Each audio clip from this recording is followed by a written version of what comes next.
Hey, Dr. Dallas Bragg here. Thank you for joining me today. I'm going to do a little quick video explaining my view on addiction not being a disease. And I want to start out with a disclaimer saying that the views that I express here are my experience. They come from my individual perspective, and I'm open to discussion, I'm open to dialogue, but I'm not coming here to try to poo-poo on any other form of sobriety treatment. I'm just expressing what worked for me in case there's someone else out there who can benefit from this. First of all, here are all of my platforms if you'd like to follow me: Instagram, Twitter, Facebook, TikTok. And if you would like, please subscribe to this channel now to get more videos and to be notified when I do upload more information. So I have a weekly meditation that I post on here, and a weekly video like this one. I'm trying to get to 100 subscribers by the end of July, so it gives me 30 more days to get about 75 around there subscribers. I would really like it if you would subscribe. That being said, let's get started. Many 12-step programs would have you believe that addiction is a life sentence. If you are living in constant fear of your, quote, disease taking over, this video is for you. When I say it's a life sentence, my experience has been, when I started getting sober, I started going to 12-step meetings, and I found that I would leave them more depressed and wanting to use than before I came.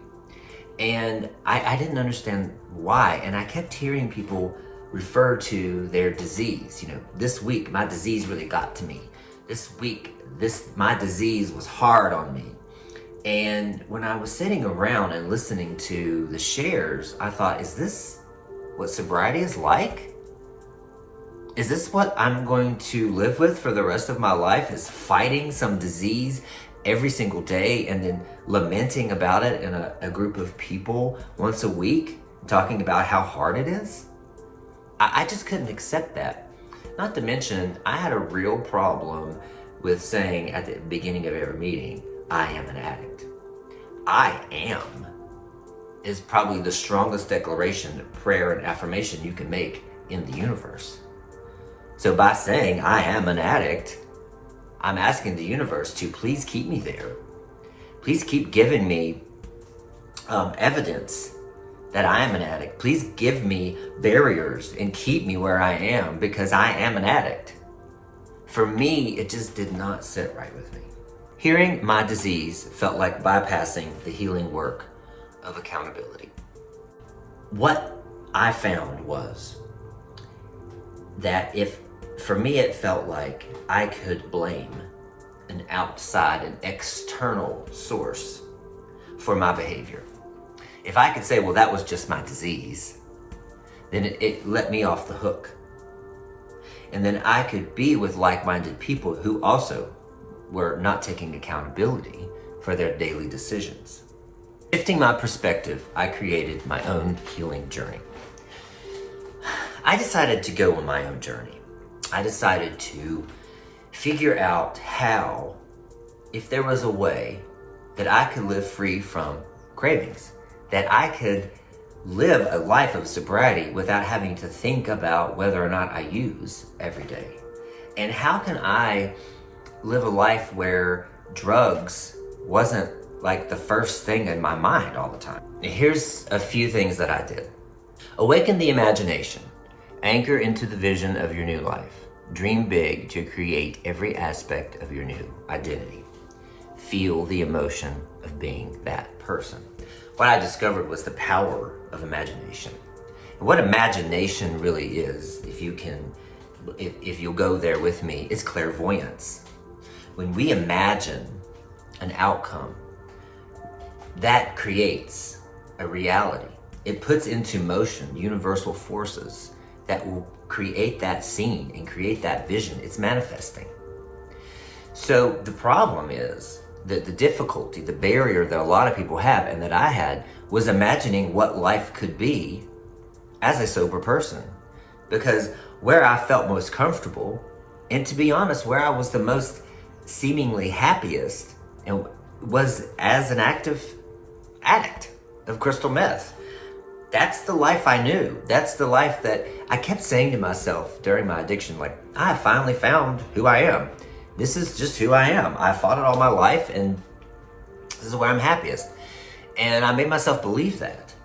But I couldn't imagine life otherwise. And so I started at the end of the night, before bed, I would get into kind of a sleepy state, and I would start picturing scenes from a life that I wanted. And I started with my relationships, my kids, my mom, my friends. What kind of friends I wanted. What kind of life would make me happy. Where did I want to be as a sober person?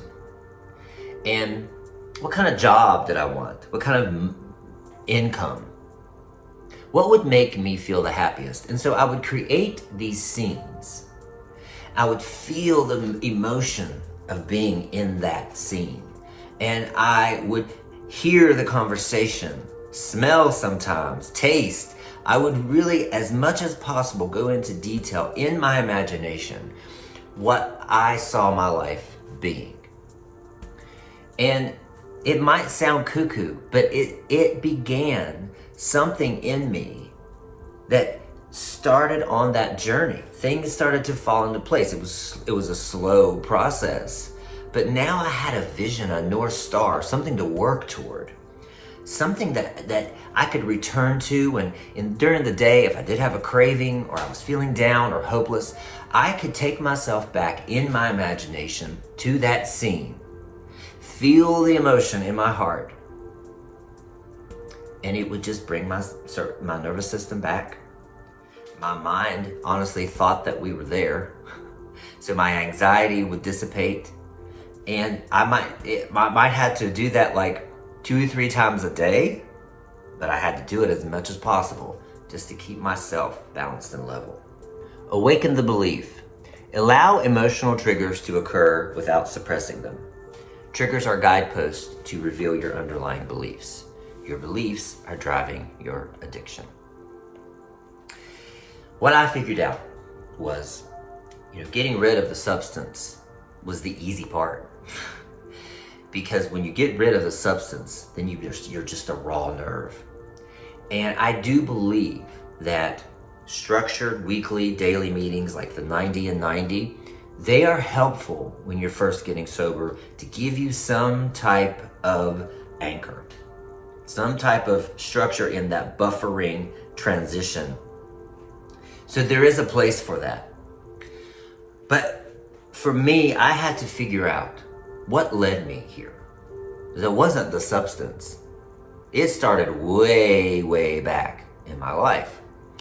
And how I got to unravel the beliefs were paying attention to when I was triggered. What made me angry? What made me resentful? What made me anxious, lustful, prideful? Any kind of emotion that we classify as negative. I had to begin to pay attention to when my body felt that, where in my body I felt it, and then I could step back and I learned how to ask, where did you come from, emotion? And when did I first feel you? So if it's anger, for instance, what nuance of anger was this? And when you really ask yourself and you stop, clear your mind with curiosity, the answer is going to come. Maybe not the first time, maybe not the second time, but it comes spontaneously from the universe because you are asking your higher self. A higher power, if you want to call it that. So I began to unravel. Wow, I have a belief that people are going to leave me, that people don't like me in general, that I'm rejected, that I'm abandoned. I had all these beliefs that were perpetuating themselves, and that led me into addiction because the substance would temporarily take all that away. So paying attention to the triggers and not suppressing them, because a lot of people will say, once you feel angry, here are a bunch of ways to not feel angry anymore. So I do have an 8-step, it's free, download an 8-step quick guide for unraveling a trigger. The link will be in the description if you want to download it, or send me a DM, whatever you want.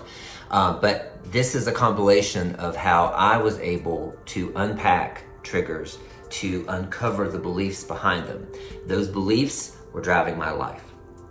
If I believed that I didn't deserve to be treated correctly in a relationship, then that's why I ended up with the same person over and over who didn't treat me right.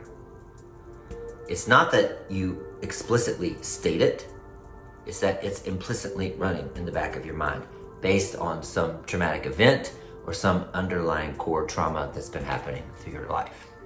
It's some work, but it works. Awaken new habits. Overwrite old beliefs to set your life in a new direction.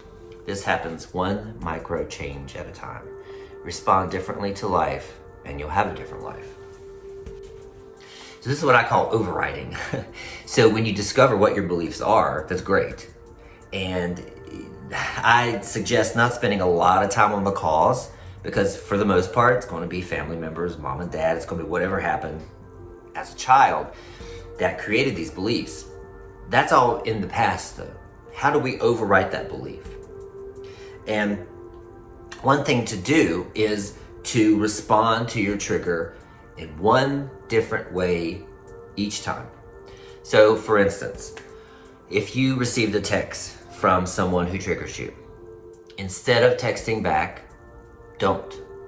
Or instead of texting back something nasty, text something nice. That sounds little, right? But what that does is it interrupts the pattern, because you're stuck in these patterns. You get the text, you respond. It snowballs into something else, and then you're angry and you're anxious for days. It's a constant wheel that you're stuck on. But if you do one little micro change, it tells the universe and it tells your body, oh, we're doing something different now. You might be wobbly for a bit, but every time you do it, you gain more power. Every time you do it, you gain more self-trust. Every time you do it, that pattern is interrupted and it's going in a different direction.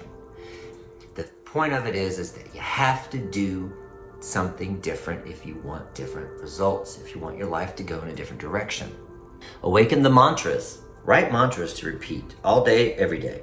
Journal and reflect on these mantras and how your life is evolving. Find a non-judgmental support group to help.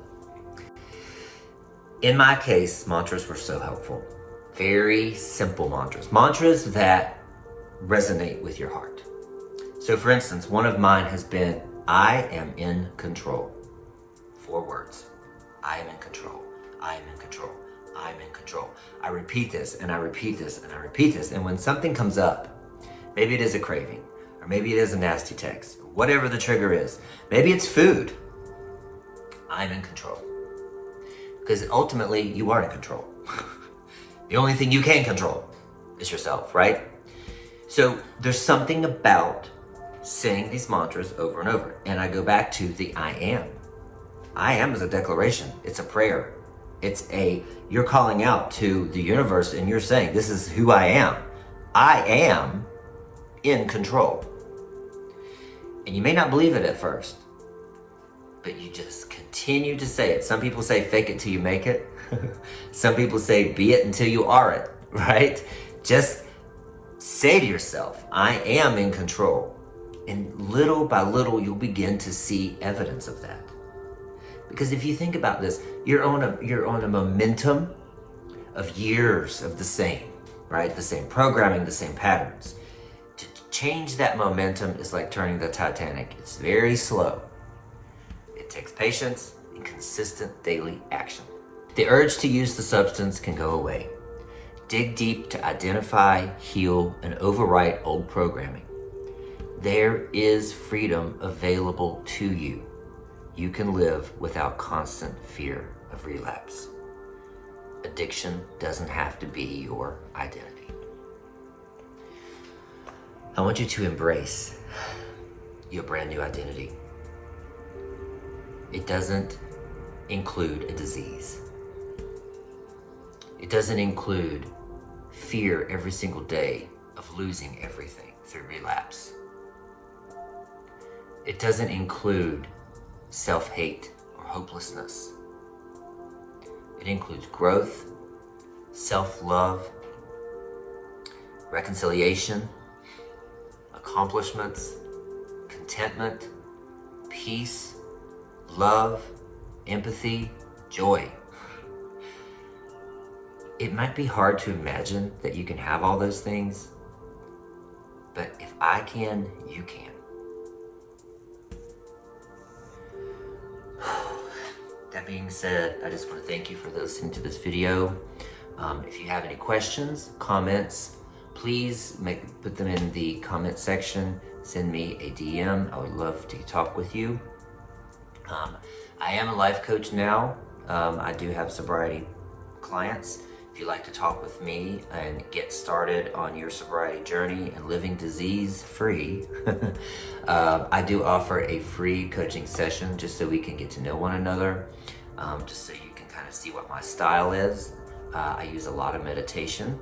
I use a lot of spiritual guidance in my coaching and a lot of practical advice, everyday advice. So that being said, I want you to have a great day.